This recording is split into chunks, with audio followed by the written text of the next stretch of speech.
Olá a todos, nós somos o grupo Ticanos da matéria TIC e hoje nós apresentaremos um podcast sobre softwares educacionais e os seus impactos na educação. Mas é claro, nós não tiraremos essa informação do nada. Nós falaremos aqui, cada integrante do grupo, sobre, além das pesquisas que fizemos, experiências pessoais que cada um teve com esses softwares enquanto ainda eram estudantes no ensino médio, no fundamental. Então, eu sou o Carlos Juliano. Eu sou a Maria Letícia. Eu sou o João Pedro. Eu sou o Lucas. E agora nós vamos apresentar um pouco sobre esses softwares educacionais. Então, muito bem. Primeiramente, eu, Carlos, gostaria de falar sobre um software que realmente teve um papel bem impactante para mim, que é um chamado de PhET. É uma sigla em inglês que se escreve P-H-E-T. É um software de simulações de física, matemática, química, biologia, o que para mim foi algo bem especial porque eu sou das humanas, eu sou das linguagens, e eu tinha muita dificuldade com a matéria de física. Mas quando uma professora começou a usar esse programa PhET, eu que sou uma pessoa um tanto quanto visual também, tive uma experiência muito boa de melhora no aprendizado dessa matéria. Porque o que o PhET basicamente faz é pegar uns conceitos que geralmente são bem abstratos dessas matérias, né? Como magnetismo, atrito, a trajetória de uma bala disparada por um canhão, ou mesmo o átomo e o modelo do átomo. Ele mostra os elétrons girando, você pode mexer os elétrons, colocar eles em outros lugares, mudar o núcleo do átomo.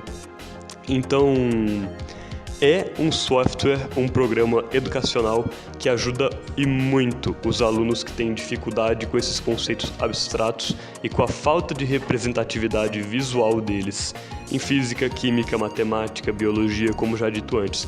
Então, ele é da Universidade de Colorado e isso faz parte aqui da pesquisa que nós fizemos sobre o programa, certo? Ele é um programa da Universidade de Colorado, um programa gratuito, é um site, né, que você acessa. E ele foi criado, na verdade, por um homem chamado Richard Wieman, que é ganhador do Prêmio Nobel. Então não é pouca coisa, realmente um software bem reconhecido, bem estabelecido. Então ele ajuda realmente nessas situações. Essa é a minha experiência mais positiva com esses instrumentos educacionais. Então tudo bem então, gente? Eu sou aqui o João Pedro falando e a gente vai contar, eu e a Maria vamos contar um pouco da experiência do Kahoot. O Kahoot, ele que é um aplicativo que a maioria aqui já vai conhecer, que é um aplicativo que ele é norueguês, né? Que ele é um software educacional voltado para uma competição, ao mesmo tempo ele é mais intuitivo, né? De forma um pouco mais lúdica, quanto os alunos vão fazendo. Eu tive aqui contando de uma experiência mais pessoal. Ano passado houve um evento na minha escola, né? Que o professor de matemática organizou as Olimpíadas de Kahoot, que era um dia, vai ser só Kahoots, valendo pontos para média, podendo valer até 1,5 ponto na média. Inclusive teve amigo meu que conseguiu bater esse 1,5 ponto. Eu sou incompetente, não consegui, mas foi uns dias mais legais, porque a gente, ao mesmo tempo que serviu também como forma de uma grande revisão.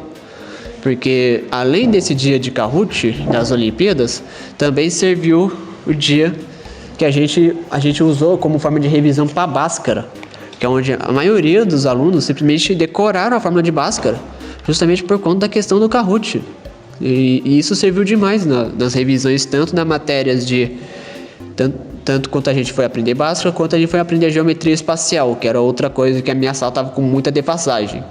Então o Kahoot, ele serviu, além de ser aquela brincadeira, né, de você montar o seu avatar, de você colocar um nome que podia ser tanto o seu nome real quanto um apelido, também servia como parte dessa coisa da revisão, de uma forma mais lúdica, que ao mesmo tempo era um pouco competitiva, né? Mas é uma coisa que ajudava demais quanto na aprendizagem dos alunos. Bem, como experiência de software educacional, eu busco trazer uma das minhas primeiras lembranças assim que eu tenho com o software educacional, que foi quando eu estudava na REMEF ainda, tinha, 6, 7 anos. E lembro da aula de informática em que a professora trazia notebooks bem precários mesmo. E a gente jogava um jogo chamado Tuxmac. Que talvez vocês lembrem, porque também, né, faz parte da mesma geração. Era um joguinho de matemática que fazia parte do Linux. E neles havia contas matemáticas de mais, menos, dividir e vezes. Bem, eu vou dizer um pouquinho da história do jogo, porque senão não tem graça, né, falar do jogo dessa forma. Esse jogo caíam contas matemáticas em formato meio que fogo, mas essas manchas eram azuis. E nelas vinham contas matemáticas. Elas iam caindo na tela e você precisava acertar essas contas matemáticas antes que elas chegassem em iglus que ficavam na base da tela. E caso você não acertasse a tempo, esses iglus começavam a derreter. E caso essa gosma aí chegasse na cabeça do pinguim e todos os pinguins fossem eliminados, você perdia a rodada e tinha que começar de novo. Né, como eu disse, somava pontos.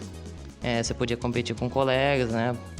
Porque quando estudei tinha uma aula específica de informática, a professora levava laptops pra sala e tal. E minhas memórias são vagas, porque faz muito tempo, mas tentei trazer a minha primeira experiência com os softwares educacionais. O João agora ele vai dizer um pouquinho sobre algumas experiências negativas, né, dos softwares educacionais, porque não é uma maravilha também esse mundo. Sim, então a gente entrando aqui num lado um pouco mais crítico das coisas, porque apesar de a gente contar aqui experiências muito boas, também possui experiências muito ruins. Uma que ficou muito marcado para mim foi durante o ensino da pandemia, né, o ensino em quarentena, foi a utilização do CMSP, né, o Centro de Mídia São Paulo, que era o aplicativo que era utilizado na minha escola para a transmissão das aulas online, né, e que infelizmente não funcionava muito bem, né? Tanto por questões técnicas, às vezes, tipo de aluno, simplesmente a aula simplesmente trava, tipo, às vezes, até a parte que os professores, muitos professores tiveram que trocar de celular durante o ano letivo, porque o celular não aguentava, porque era muita coisa. Então aí, e sem contar que às vezes, com todo respeito, os alunos pouco se importavam com a aula online. Então, tipo, ficava lá o que era uma sala de 30, ficava 10, ficava 7 na aula online. Então é outra dificuldade. E que a gente pode usar isso como exemplo para ver como que a gente pode usar um software de comunicação à distância, só que de forma mais efetiva, né? Então acho que é fechar mais ou menos isso. E agora eu vou passar a palavra para o Carlos para finalizarmos agora o nosso mini podcast. Muito bem. Então, como foi exposto aqui por mim, pelo Lucas, pelo João, pela Maria, as experiências com softwares educacionais são muitas.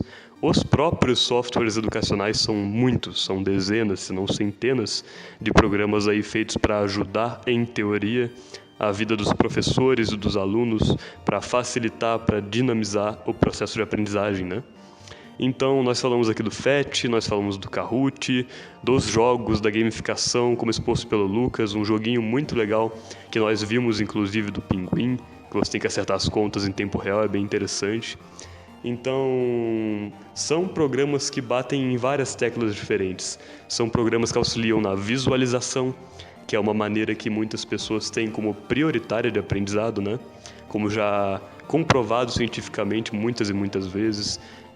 Tem programas que pegam na competitividade e batem nessa tecla nos alunos, fazem eles competirem uns com os outros, o que auxilia no processo de aprendizagem. Tem também os programas que gamificam a coisa toda e deixam um pouco mais divertido para o aluno que às vezes vê a matéria como entediante, como chata. Ele tem um jogo para mostrar o lado mais lúdico da coisa, né? E também, como exposto aqui pelo João, às vezes os softwares são uma burocracia, às vezes eles são excessivamente complicados ou não são otimizados corretamente para os computadores e celulares. Eles não rodam bem, as escolas obrigam os alunos e professores a usá-los, o que acaba atrapalhando um pouco a coisa toda. Mas, dada a quantidade maior de experiências positivas em relação a experiências negativas, eu acho que dá para falar que os softwares educacionais estão aqui para ficar. Eles são muitos, variados, são muito bons, tem muitas opções. Então eu acho que com pouco que a gente contribuiu aqui, dá para ver muito bem esse ponto que nós quisemos expor, certo? Então eu agradeço pela atenção. Nós finalizaremos agora o podcast. Eu sou o Carlos, aqui está comigo a Maria, o João, o Lucas. Muito obrigado.